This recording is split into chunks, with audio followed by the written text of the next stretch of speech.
Eu nunca acreditei em alienígenas. Não de verdade. Claro, eu assistia a documentários, lia teorias, via vídeos estranhos na internet.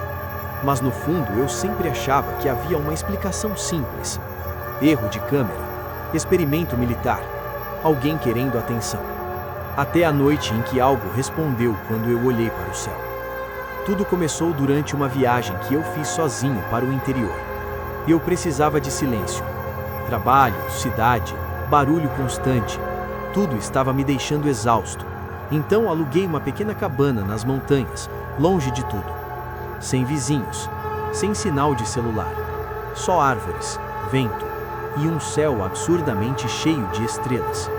Na primeira noite, sentei do lado de fora com uma cadeira de madeira e uma garrafa de cerveja, olhando para o céu. Nunca tinha visto tantas estrelas.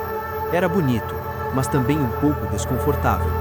Porque quando você olha para aquele vazio enorme por muito tempo, uma pergunta inevitável surge. E se alguém estiver olhando de volta? Eu ri da ideia, até ver a primeira luz. Ela apareceu no canto do céu, pequena, branca, movendo-se rápido demais para ser um avião. Parei de beber e fiquei observando. A luz cruzou o céu inteiro e então simplesmente parou, no meio do nada. Isso não fazia sentido. A luz ficou parada por alguns segundos, e então começou a se mover novamente. Mas não em linha reta. Ela mudou de direção, 90 graus, instantaneamente, sem desacelerar, sem curva. Foi nesse momento que senti um frio subir pela coluna, porque eu sabia uma coisa com certeza. Nada feito por humanos se move assim. Tentei ignorar. Voltei para dentro da cabana. Tranquei a porta. Ri de mim mesmo. É só um satélite, murmurei. Mas quando fui dormir, algo não estava certo. A floresta estava silenciosa. Silenciosa demais. Quem já dormiu no meio do mato sabe que sempre há algum som. Grilos, vento, animais. Mas naquela noite, nada. O silêncio parecia pesado, como se algo tivesse desligado o mundo.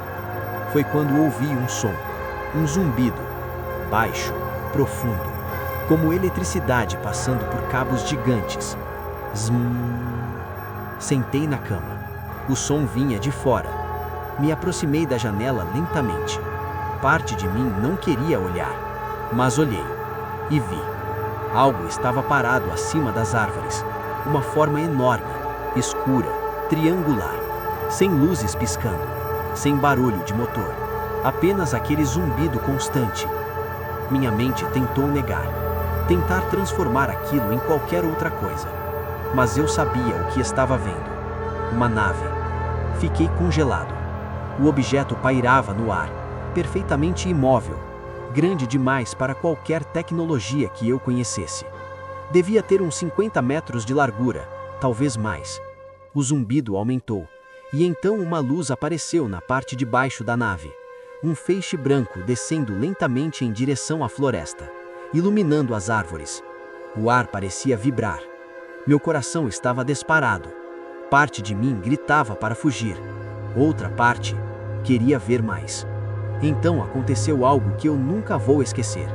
Algo saiu da luz. Primeiro apareceu uma sombra, depois uma forma, alta, muito magra, descendo lentamente dentro do feixe. Quando tocou o chão, a luz desapareceu. Mas eu ainda conseguia vê-lo, porque meus olhos já tinham se acostumado com a escuridão. A criatura estava parada entre as árvores, observando. E então virou a cabeça na direção da cabana, na minha direção. Eu me afastei da janela imediatamente. Meu coração parecia que ia explodir. Não, não, não! Eu não tinha feito barulho. Não tinha luz acesa. Como ele sabia? Fiquei parado no meio do quarto, escutando. Silêncio. Talvez eu estivesse imaginando coisas. Talvez ele não tivesse me visto. Talvez... Toque. Algo bateu na porta da cabana. Eu congelei. Toque. Toque. Toque. 3 batidas lentas, perfeitas. Meu cérebro gritava que aquilo era impossível. Mas eu sabia exatamente o que estava do outro lado da porta. A coisa bateu novamente. Toque. Toque, toque. E então algo ainda pior aconteceu. Uma voz falou, dentro da minha cabeça, não nos meus ouvidos, direto na minha mente. Fria, estranha, como se as palavras fossem traduzidas.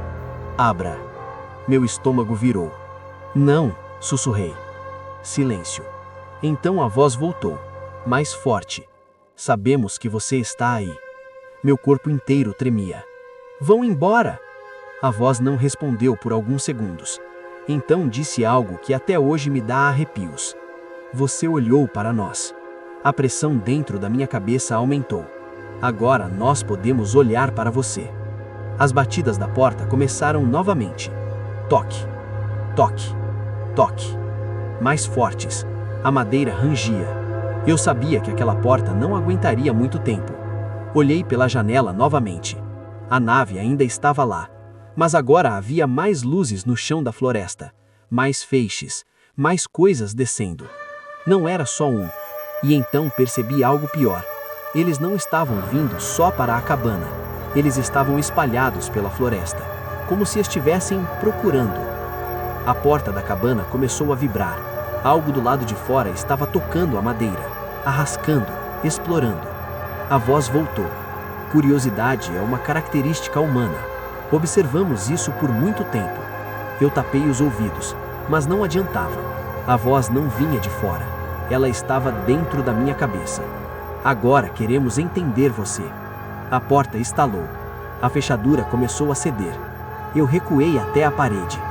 Por favor, não! A voz respondeu calmamente. Não tenha medo. Isso será rápido. A madeira rachou. Um braço fino e longo atravessou a abertura da porta. A pele era gris, lisa. Os dedos eram longos demais para serem enxergados. 4 dedos, todos terminando em pontas afiadas. Eu gritei. Corri para o fundo da cabana. Mas já era tarde. A porta explodiu para dentro. E a criatura entrou. Alta, magricela. Cabeça grande demais para o corpo. Olhos negros enormes, sem boca visível. Ela me olhou, e naquele momento eu senti algo dentro da minha cabeça, como dedos mexendo em memórias. Imagens da minha vida começaram a surgir na minha mente. Infância, escola, família, tudo sendo examinado. A voz falou. Interessante. A última coisa que lembro daquela noite foi ver mais 2 criaturas entrando pela porta. E ouvir o zumbido da nave ficando mais alto. Acordei na manhã seguinte, sozinho. A cabana estava intacta, a porta fechada, nenhum sinal de invasão, nenhum sinal da nave, nenhum sinal das criaturas. Durante horas eu me convenci de que havia sido um desacordo, até ir ao banheiro e olhar no espelho. Havia 3 marcas na lateral do meu pescoço, perfeitas, triangulares, como se algo tivesse sido inserido. Mas isso não é o pior. O pior aconteceu 2 noites depois, quando eu estava de volta na cidade, no meu apartamento, olhando pela janela, para o céu, e vi aquela mesma luz, parada, muito alta, imóvel, esperando. E então ouvi a voz novamente, dentro da minha cabeça. Calma, paciente. Agora nós sabemos onde você mora.